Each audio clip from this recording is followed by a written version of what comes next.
कल पुलिस के जरिए जिस तरह से छात्रों पर लाठीचार्ज किया गया, उस दरमियान कुछ ऐसे वीडियो सामने आए जो ये सोचने पर मजबूर कर दिया, जो हम बार बार बात कहते हैं, और लोग उसका मजाक बनाया करते थे और लोग पुलिस के साथ जो सादी वर्दियों में लठ बजाते हुए मुसलमानों के ऊपर नजर आते थे, इसी तरह का मंजर कल भी साफ नजर आया। और इस शख्स का वीडियो सबसे ज्यादा सोशल मीडिया पर वायरल हो रहा है। जो आप टीवी स्क्रीन पर इसको देख रहे हैं, ये किसी भी तरह से सुरक्षा एजेंसी का जवान नहीं लग रहा है, पुलिसकर्मी नहीं लग रहा है। ये सीधा ऐसा लगता है जैसे ये आरएसएस के लठैत हैं, हिंदूवादी संगठनों से जुड़े हुए ये लठैत हैं, जिनको दिल्ली पुलिस ने अपने साथ मिला करके रखा हुआ है, क्योंकि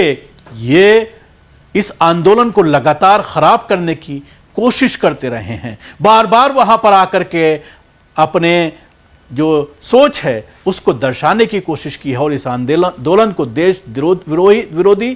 देशद्रोही बता करके इस आंदोलन में खलल डालने की बार बार इन लोगों ने कोशिश की है। लेकिन ये जिस तरह से ये मारने का जो अंदाज है इसका, उससे आप अंदाजा लगा सकते हैं कि किस तरह से ये कुन्नस खाए हुए हैं और इसको ट्रेनिंग आरएसएस की शाखा से ही मिली हुई है। मैं ये सब ऐसे नहीं कह रहा हूं, बल्कि इन वीडियोस के वायरल होने के बाद हर व्यक्ति इसको देखने के बाद आसानी से अंदाजा लगा सकता है कि किस तरह से पुलिस इनको प्रोटेक्शन दे रही है।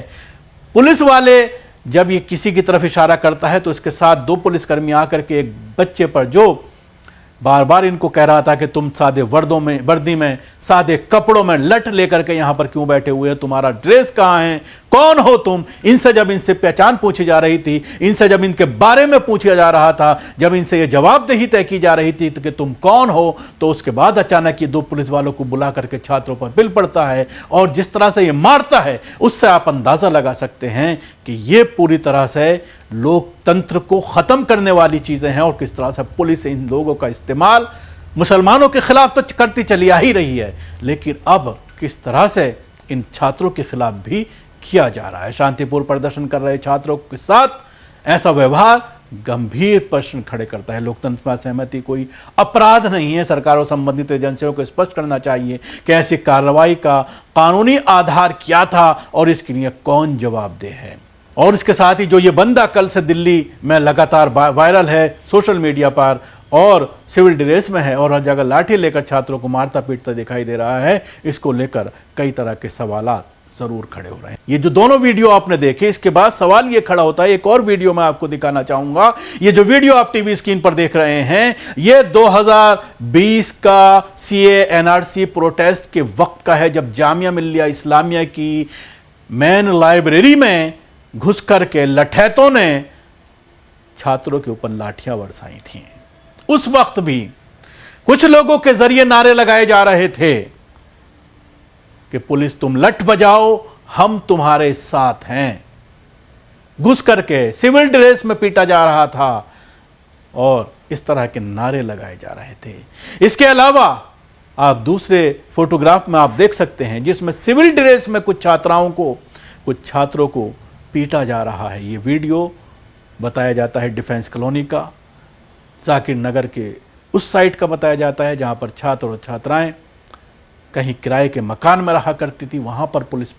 इसके साथ पहुंच करके सिविल ड्रेस में ये गुंडे लठ बरसा रहे हैं। और अक्सर मैंने ये कहा है, जब भी आंदोलन इस तरह का सामने आता है, सिविल ड्रेस में इसी तरह के कुछ लठैत नजर आते हैं जिनकी जिनका देखने से ये अंदाज़ा लगाया जा सकता है कि ये आरएसएस या हिंदूवादी संगठनों से ताल्लुक़ रखने वाले लोग हैं और इनको जानबूझ करके यहाँ पर इस तरह से लाया गया है। और सवाल ये भी खड़ा होता है कि प्रोटेस्ट स्थल से जो वीडियो सामने आए हैं, जिस तरह की वायरल वीडियो हैं, अगर उनको सही माना जाए कि एक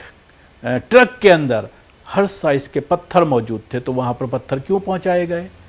अक्सर आपने देखा है कि मुस्लिम इलाके में अगर कोई हंगामा होता है, चाहे वो संभल का मामला हो या और जहाँ का भी मामला हो, तो मेन स्ट्रीम मीडिया के जरिए चलाया जाता है कि मुसलमानों ने पत्थरबाजी की और उसके जवाब में फिर पुलिस ने कार्रवाई की। तो शायद ये बहाना जो तलाश किया जाता है ये पूरी तरह से पहले से ही तय होता है। पिछले दिनों तुर्कमान गेट में जो पूरा हंगामा हुआ था, वहाँ भी हमने देखा था कि पहले ये आरोप लगाया गया कि पत्थरबाजी की गई है और उसके बाद मुसलमानों को तोड़ने का, मुसलमानों को पीटने का एक जवाब मिल जाता है। इसके साथ ही पुलिस ने खुद गाड़ियाँ तोड़ी हैं और उसके बाद युवाओं को के ऊपर आरोप लगाया जा रहा है। कल से मेन स्ट्रीम मीडिया बार बार ये चलाने की कोशिश कर रही है कि 150 पुलिस वाले जख्मी हैं, उनकी गाड़ियां तोड़ी गई हैं, गाड़ियां पलट दी गई हैं और उन गाड़ियों को ऐसे ही छोड़ दिया गया है। लेकिन इस वीडियो को देखने के बाद आप अंदाज़ा लगा सकते हैं कि किस तरह से पुलिस खुद ही,